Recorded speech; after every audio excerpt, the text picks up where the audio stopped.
For today's video ay ano nga ba ang nangyari kay Lola at hindi na nga din siya makakain ng mag-isa. At kailangan nga ay laging susubuan para makakain. At eto na nga ang kwento ng person for today's video. Nagkasugat si Lola sa kamay dahil siya ay nahulog sa kama. Hindi pa nga siya magaling sa kanyang sakit dahil siya ay may UTI at nilalagnat pa nga siya ng araw na yan. Noong gabi mga 8:30 ay binangon ko si Lola para linisan at palitan ng damit. At nag-request din siya na ibabad ko daw yung kanyang mga paa sa palangganita na may maligamgam na tubig at linisan ko daw. At kapag nililinisan ko nga ay gusto din ni Lola na mayroon sabon at pinupunasan ko ng wipes para maalis din yung mga dumi. At pagkatapos ko nga linisan ang paa ni Lola ay papalitan ko naman yung tubig para mabanlawan yung kanyang paa na may sabon. At bago ko nga palitan yung tubig ay sabi ni Lola ay hindi daw siya nakaupo ng ayos. Kaya naman ang ginawa ko para makaupo ng ayos si Lola ay iniangat ko siya ng konti. Ang kaso pag angat ko ay tumayo na si Lola ng tuluyan at ayaw na niya magpabanlaw ng kanyang paa. At gusto na daw niyang umakyat sa kama at mahiga. At pigil-pigil ko nga at sabi ko'y saglit lamang at papaltan ko lamang yung tubig para mabalawan yung kanyang paa na may sabon. Ang kaso'y ayaw magpapigil at ang gusto'y masunod ang kanyang gusto. Ang kaso nung paakyat na siya sa kama at nang maitas na niya yung kanyang kaliwang paa, ay bigla naman dumulas yung kanyang kanang paa. Dahil nga hindi pa ito nababanlawan at basa pa din nga. At kahit nga ako'y nakaalalay na kay Lola ay bigla naman itong natumba at nahulog sa kama. Buti na nga lamang at nung nahulog si Lola ay hindi tumama sa sahig ang kanyang ulo. At ang naapektuhan ay yung kamay ni Lola dahil sa sobrang nipis ng balat nito ay napakiski sa gilid ng kama ay natuklap ang kanyang balat. Hirap na hirap nga akong ibangon si Lola ng mga oras na yon dahil nga sa sobrang laki at mabigat din siya.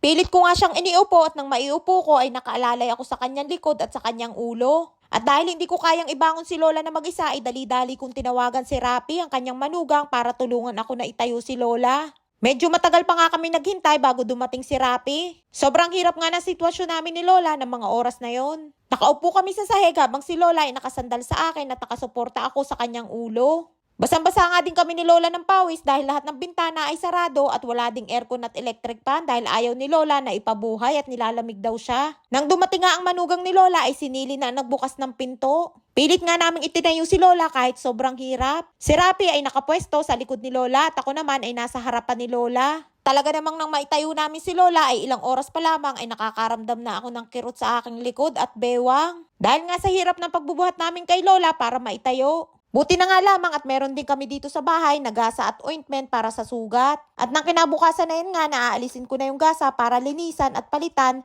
ay hindi maalis yung gasa dahil sobrang dikit na dikit nito sa sugat ni Lola. At si Lola nga ay napapasigaw na din dahil sa sobrang sakit. Kahit nga anong gawin ko ay ayaw maalis, pinatakan ko na nga din ng tubig para mabasa. Kaya naman ang ginawa ko ay ginupit ko na lamang yung parte ng gasa na hindi nakadikit sa sugat. At hinayaan ko na lamang yung natira at sabi ko kay Lola ay pupunta ako sa butika para ibili ko siya ng panlinis at yung gasa na mayroong Vaseline para hindi dumikit sa kanyang balat. Pagkatapos ko nga asikasuhin si Lola ay pinaliguan ko naman si Nili bago ako umalis papunta sa butika. Talaga namang hagardo bersosa ang person bago makatapos sa pag-aasikaso ng dalawang alaga. Yun nga ang iba'y hirap na sa pag-aasikaso ng isang alaga, abay ako pa kaya na dalawang alaga. Doble ang gawain at halos sabay ko pa nga na inaasikaso. Buti na nga lamang at aring isa kong alaga na si Nili ay mabait at lagi na lamang nakasmile.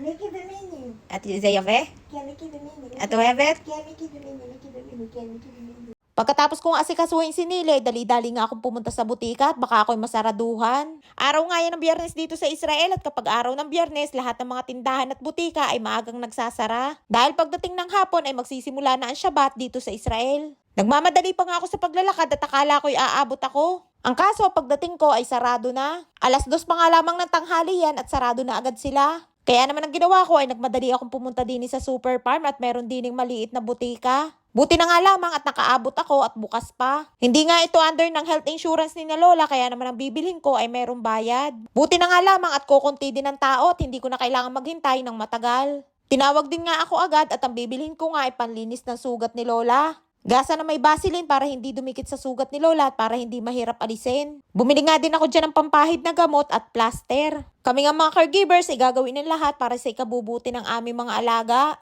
At hindi namin sila pwedeng pabayaan nang wala kaming ginagawang paraan para sa kanilang ikagagaling. Ang pag-aalaga ng mga matatanda ay sadyang napakahirap kaya naman kung gusto mong humaba ang kanilang buhay ay di alagaan mong mabuti at samahan mo na din ang pagmamahal sa kanila. Para mahalin ka din nila at ituring na kapamilya. Shoutout time! Shoutout po kay Fred Michael Abalo Sales ng Loo Cardona, Rizal.